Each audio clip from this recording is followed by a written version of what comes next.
Hello everyone.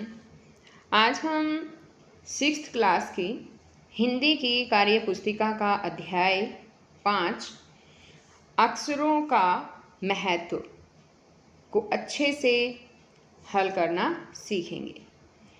इसमें जितने भी क्वेश्चन दिए गए हैं उनके आंसर लिखना सीखेंगे और समझेंगे। अगर आप अभी तक चैनल पर नए हैं तो चैनल को सब्सक्राइब ज़रूर कर लें और साथ में दिए बेल आइकन को भी प्रेस कर लें ताकि आगे से जो मैं और वीडियो डालूँ उसका नोटिफिकेशन आपके पास आ जाए और मेरी वीडियो आपके पास सबसे पहले पहुंच सके। तो देखिए, शुरुआत करते हैं। अध्याय 5 है अक्षरों का महत्व और यहाँ पर दिया गया है क्वेश्चन फर्स्ट। इसमें है कि इस चित्र को ध्यान से देखो, चित्र में क्या क्या हो रहा है अपनी भाषा में लिखो। जो जो तुम देख रहे हो उनको प्रश्नों के रूप में भी लिखो। तो यहाँ पर जब हम इस चित्र को ध्यान से देखते हैं तो देखिए बच्चों, यहाँ पर कुछ झोपड़ियाँ नज़र आ रही है, यानी किसी गांव का दृश्य नज़र आ रहा है। यहाँ पर देखिए रेत के कुछ टीले नज़र आ रहे हैं। ये यहाँ जब हम देखेंगे, दो बच्चे देखिए पर पतंग उड़ा रहे हैं और ये महिला पानी भरकर लेकर आ रही है। ये लड़का जो है बंदर की तरफ इशारा कर रहा है, जो यहाँ पर ये बंदर नज़र आ रहा है इसकी तरफ देखिए इशारा कर रहा है ना। तो इसके बारे में हम देखिए एक बार क्या कुछ लिखेंगे। हम इसमें लिखेंगे कि यह चित्र एक गाँव का है या कह सकते हैं कि किसी रेतीले इलाके का है। चित्र में रेतीले टिब्बे दिखाई दे रहे हैं, झोपड़ी नुमा घर बने हुए हैं। एक घर के बाहर बकरी खड़ी है, दो बच्चे पतंग उड़ा रहे हैं। एक बच्चा घर की छत पर चढ़े हुए बंदर की तरफ इशारा करके अपनी माँ को बता रहा है, जो कि कहीं से पानी का मटका भरकर लाई है। आसमान में बादल दिखाई दे रहे हैं और कुछ पक्षी उड़ रहे हैं। अब इसके बाद क्वेश्चन बनाना है कि हम कैसे क्वेश्चन बनाएंगे। तो इसमें पर्सन बनाओ। इसमें है पहला पर्सन हम बना सकते हैं कि महिला क्या कर रही है, और क्वेश्चन हो सकता है कि बच्चे क्या कर रहे हैं, पतंग कौन उड़ा रहे हैं। इसके अलावा ज़रूरी नहीं कि आप यही वाले क्वेश्चन बनाएंगे, इसके अलावा और भी क्वेश्चन जो है वो बन सकता है कि यहाँ पर ये किसका दृश्य है, गांव या शहर में से किसका दृश्य नज़र आ रहा है। और आप इसमें और क्वेश्चन भी एक्स्ट्रा भी बना सकते हैं कि बकरी कहाँ पर खड़ी है, बंदर कहाँ खड़ा है, बंदर कहाँ पर है। इस तरह से कितने बच्चे पतंग उड़ा रहे हैं। इस तरह से अलग अलग बहुत सारे क्वेश्चन जो है बच्चों आप बना सकते हैं। आगे अब यहाँ पर आता है सेकंड क्वेश्चन। इसमें कि यदि तुम्हें ऐसे स्थान पर जाना पड़े जहाँ की भाषा तुम्हें नहीं आती है तो तुम वहाँ कैसे अपनी बात दूसरों को बताओगे। तो इसमें कि यदि मुझे ऐसे स्थान पर जाना पड़े जहाँ की भाषा मुझे नहीं आती तो मैं संकेतों या इशारों से अपनी बात दूसरों को समझाने की कोशिश करूँगी। अब यहाँ पर थर्ड क्वेश्चन है इसमें कि अपने साथियों के साथ नीचे लिखे प्रश्नों पर चर्चा करो तथा इसका सार अपने शब्दों में लिखो। यहाँ पर नीचे क्वेश्चन दिया गया है कि जब अक्षरों का ज्ञान नहीं था तब भाषा का प्रयोग किस प्रकार से किया जाता था।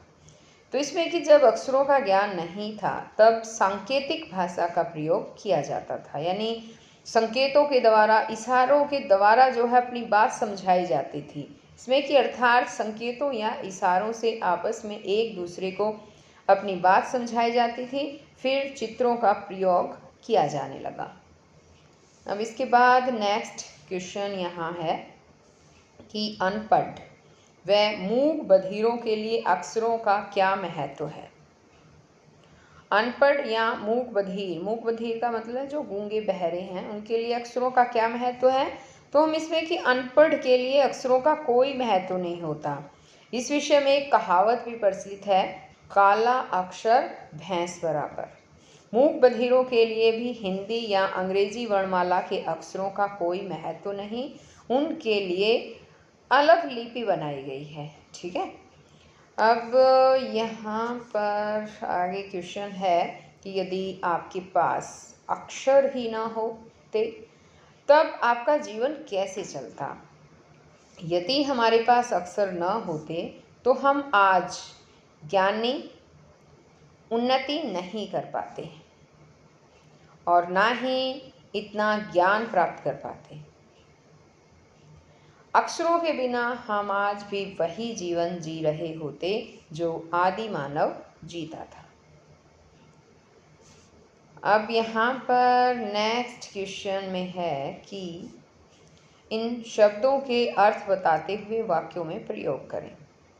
उदाहरण दिया है असफल यानी कि फेल होना यानी नाकामयाब होना, और वाक्य भी बना रखा है इसने कि असफल होना कोई शर्म की बात नहीं है।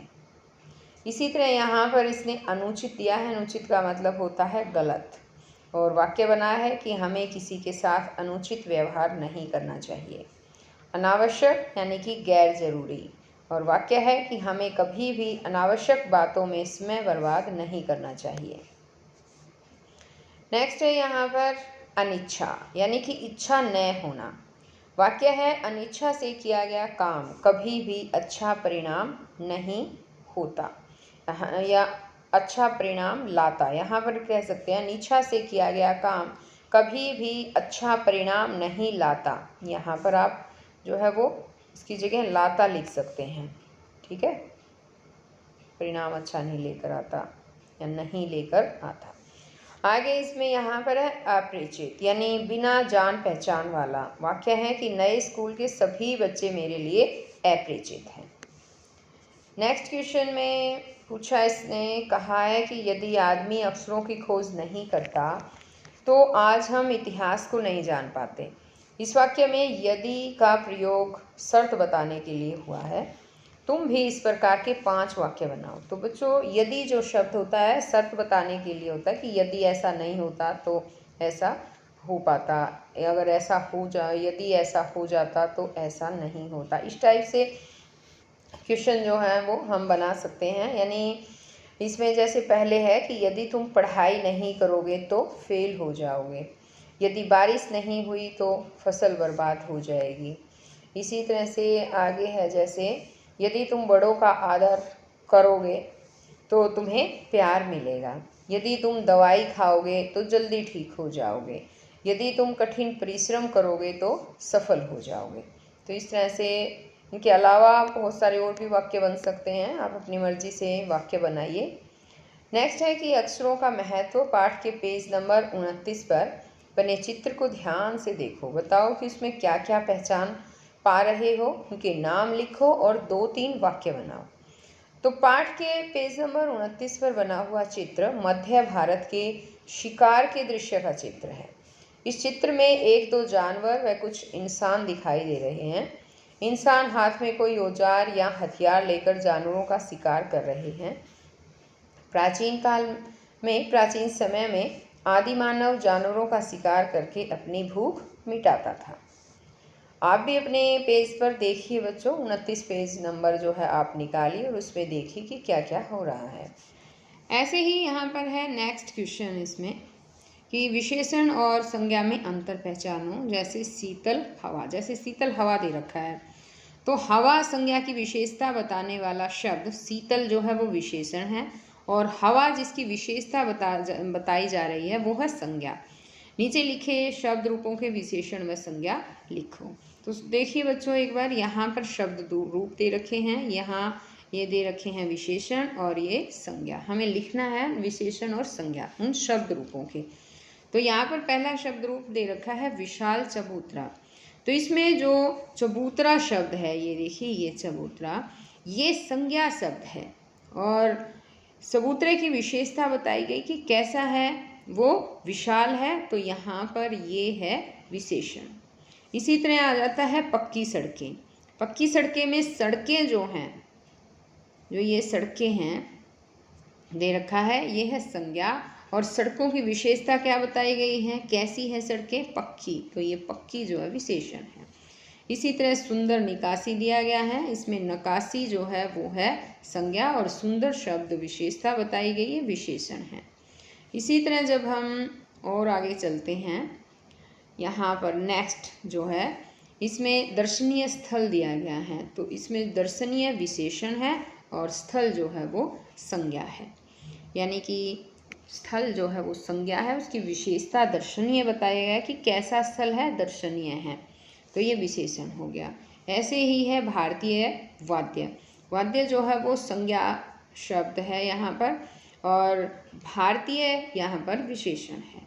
आगे जैसे सजीव कलाकृति आ जाता है। सजीव कलाकृति में जो है, कलाकृति जो है वो संज्ञा शब्द है और सजीव इसकी विशेषता बताई गई है। कलाकृति कैसी नज़र आ रही है, सजीव, तो ये विशेषण शब्द हो जाएगा।